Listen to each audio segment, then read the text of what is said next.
Unexplained. Fear begins where logic ends.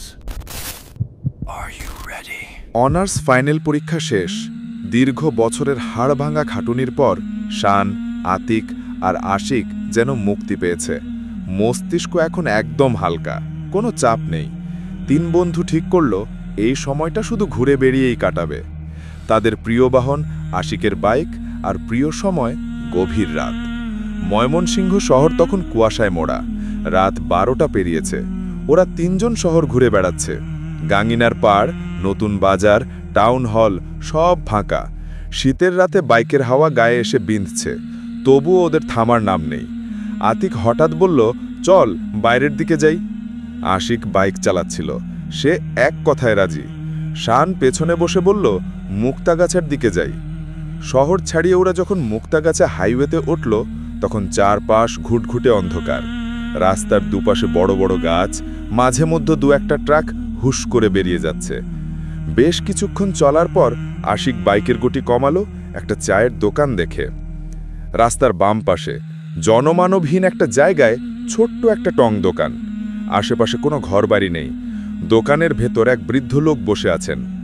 বৃদ্ধের বয়স বোঝা দায়, গায়ের চামড়া কুচকানো, পরনে একটা জরাজীর্ণ চাদর।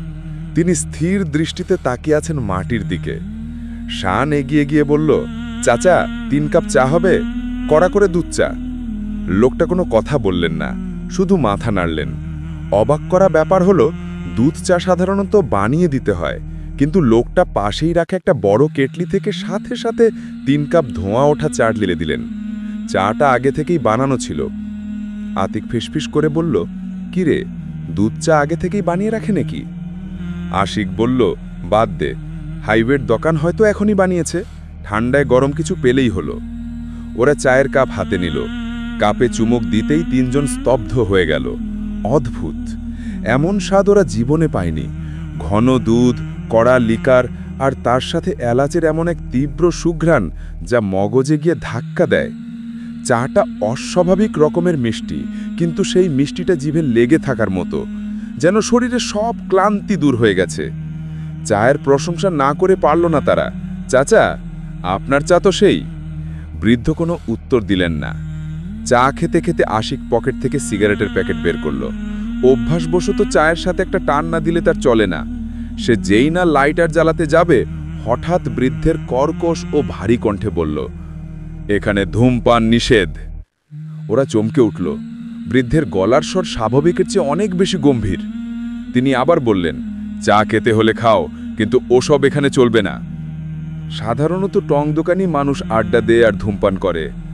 এমন অদ্ভুত নিয়ম শুনে ওরা অবাক হলো, কিন্তু বৃদ্ধের চোখের দিকে তাকিয়ে তর্কে জড়ানোর সাহস পেল না কেউ। আতিক বলল, থাক দোস্ত, চল একটু দূরে গিয়ে খাই। ওরা দোকান থেকে বেশ কিছুটা দূরে অন্ধকারের মধ্যে গিয়ে সিগারেট ধরালো। আশিক বলল, লোকটা পাগল নাকি রে, চায়ের সাথে সিগারেট খাবো না তো কি করব? শান বলল, বাদ দে, চাটা কিন্তু সেই বানাইছে, এমন ঘ্রাণ, মনে হচ্ছে এলাচের সাথে অন্য কিছু মেশানো। চা শেষ করে ওরা বৃদ্ধকে টাকা দিয়ে চলে এলো। সমস্যা শুরু হলো শহরে ফেরার পর থেকে। পরদিন সকাল থেকে শান, আতিক বা আশিক কারো মুখেই আর বাসার চা বা অন্য কোনো দোকানের চা ভালো লাগলো না। যেই চা মুখে দেয় মনে হয় গরম পানি খাচ্ছে, বিস্বাদ পানসে। ওদের মাথায় শুধু সেই হাইওয়ের দোকানের চায়ের স্বাদ আর সেই তীব্র এলাচের গন্ধটাই ঘুরপাক খেতে লাগলো। তৃতীয় দিন রাতে ওরা আর থাকতে পারল না। আতিক ফোন দিল আশিককে, দোস্ত বাইক বের কর, ওই দোকানে যাব, ওই চায়ের স্বাদ যাচ্ছে না মুখ থেকে। রাত তখন 1টা, কুয়াশা প্রতি রাতের চেয়ে বেশি।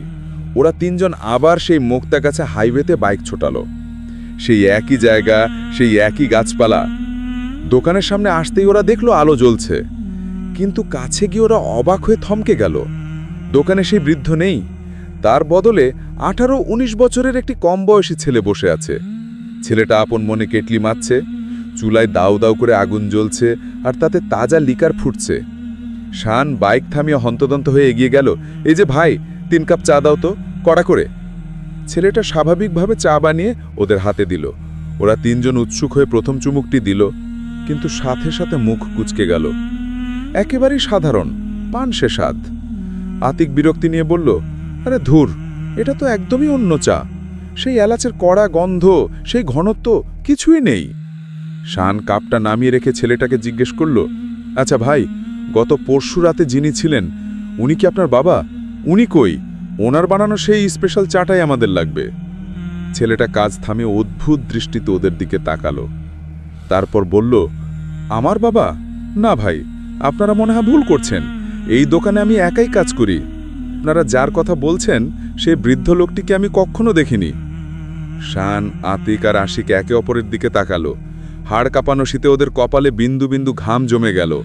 ছেলেটির কথা যদি সত্যি হয়, তাহলে সেই রাতে ওই নির্জন হাইওয়েতে বসে ওদের কেচা বানিয়ে খাইয়েছিল। সেদিন ওরা আর চা না খেয়েই বাইক ঘুরিয়ে ফিরল।